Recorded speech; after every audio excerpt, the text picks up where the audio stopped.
దీనత్వం ఒక కొత్త మార్గం. పాత్రలు: రాముడు డబ్బున్న గర్విష్టి వ్యాపారి, తన తెలివితేటల మీద మాత్రమే ఆధారపడతాడు.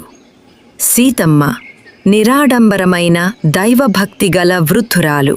గ్రామ పెద్ద, జ్ఞానవంతుడు, అందరి గౌరవాన్ని పొందినవాడు. గ్రామం మధ్యలో ఒక పెద్ద చెట్టు కింద గ్రామస్తులందరూ కూర్చుని ఉన్నారు. రాముడు తన కొత్త వ్యాపార విజయాల గురించి గొప్పలు చెప్పుకుంటున్నాడు. చూసారా, ఈ సంవత్సరం నా వ్యాపారం ఎంత అద్భుతంగా సాగిందో. ఇదంతా నా తెలివితేటలు, నా కృషి వల్లే. దైవం అంటూ ఏమీ లేదు, ఉంటే అది నాలోనే ఉంది. కొందరు గ్రామస్తులు తలలూపినా సీతమ్మమ్మ మౌనంగా ఉంటుంది. గ్రామ పెద్ద చిరునవ్వుతో, రాముడు, నీ కృషిని అభినందించాలి. కాని ఒక్కసారి ఆలోచించు, నీకు ఆరోగ్యం లేకపోతే ఈ వ్యాపారం చేయగలవా? ప్రకృతి సహకరించకపోతే పంటలు పండుతాయా? అదంతా సామాన్యమైన విషయాలు పెద్దయ్యా. మనిషి సంకల్పం ఉంటే ఏదైనా సాధించగలడు. నేను ఎవరి దయదాక్షిణ్యాల మీద ఆధారపడను. సీతమ్మమ్మ మెల్లగా, రాముడు, నాయనా, నీవు నీ శక్తిని నమ్మడం మంచిదే. కాని ఈ ప్రపంచంలో మనకంటే గొప్ప శక్తి ఒకటి ఉంది. మనల్ని నడిపించేది, మనకు జీవం పోసేది ఆ పరమాత్ముడే. మనలో ఉన్న అహంకారం మన కళ్లకు తెర వేస్తుంది. ఆపండి సీతమ్మమ్మ, మీరెప్పుడు దేవుడు, దీనత్వం అంటారు. వాటితో కడుపు నిండుతుందా? నా డబ్బు నా కడుపు నింపుతుంది, నా పేరు నిలబెడుతుంది. సీతమ్మమ్మ మాటల్లో ఎంతో సత్యముంది. రాముడు తనను తాను చిన్నదిగా చూసుకుని దైవాన్ని ఆశ్రయించేవాడే నిజమైన ధనవంతుడు. అలాంటి వారికి భగవంతుడు అండగా ఉంటాడు. అదే సమయంలో దూరం నుంచి భారీ వర్షం, వరద ముప్పు గురించి కేకలు వినిపిస్తాయి. అందరూ కంగారు పడతారు.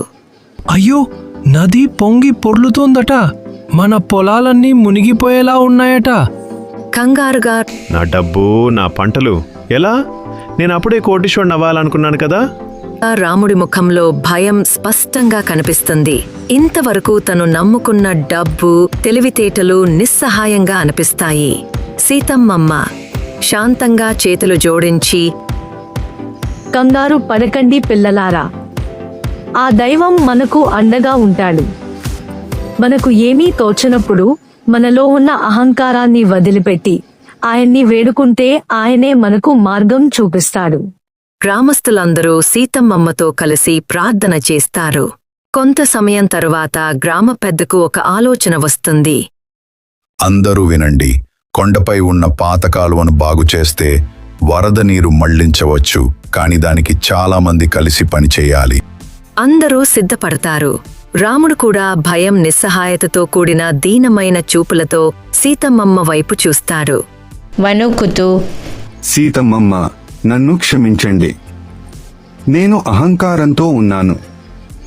నిజంగా నాకు ఏమీ తెలియదు. ఈ పరిస్థితిలో నాకు ఎలా సహాయం చేయాలో అర్థం కావడం లేదు. దయచేసి నాకు మార్గం చూపించండి. సీతమ్మమ్మ ఆప్యాయంగా, రాముడు, నాయనా, కంగారు పడకు. ఇప్పుడు నీవు నిజమైన దీనత్వాన్ని చూపిస్తున్నావు. ఇదే దైవానికి నచ్చేది. మనం అందరం కలిసి పని చేద్దాం. భగవంతుడు మనకు సహాయం చేస్తాడు. రాముడు కూడా గ్రామస్తులతో కలిసి కాలువను బాగు చేయటానికి వెళ్తారు. తన అహంకారాన్ని వదిలిపెట్టి అందరితో కలిసి పనిచేస్తాడు. కొన్ని గంటల శ్రమ తర్వాత వారు కాలువను సరిచేయగలుగుతారు. వరద నీరు మళ్లించబడుతుంది. గ్రామం కాపాడబడుతుంది. కొన్ని రోజుల తర్వాత రాముడు సీతమ్మమ్మ ఇంటికి వస్తాడు. అతని ముఖంలో శాంతి, వినయం కనిపిస్తాయి.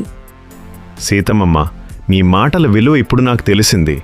డబ్బు, అహంకారం కంటే దీనత్వం, దైవం మీద నమ్మకమే గొప్పదని అర్థమైంది. నేనింతకాలం అంధకారంలో ఉన్నాను. సీతమ్మమ్మ నవ్వుతూ, నాయనా, దైవం మనకు ఇచ్చే పాఠాలు కొన్నిసార్లు ఇలాగే ఉంటాయి. ఆత్మ విషయమై దీనులైన వారు ధన్యులు, పరలోక రాజ్యము వారిది. ఈ మాటల అర్థం ఇప్పుడు నీకు అనుభవపూర్వకంగా తెలిసింది.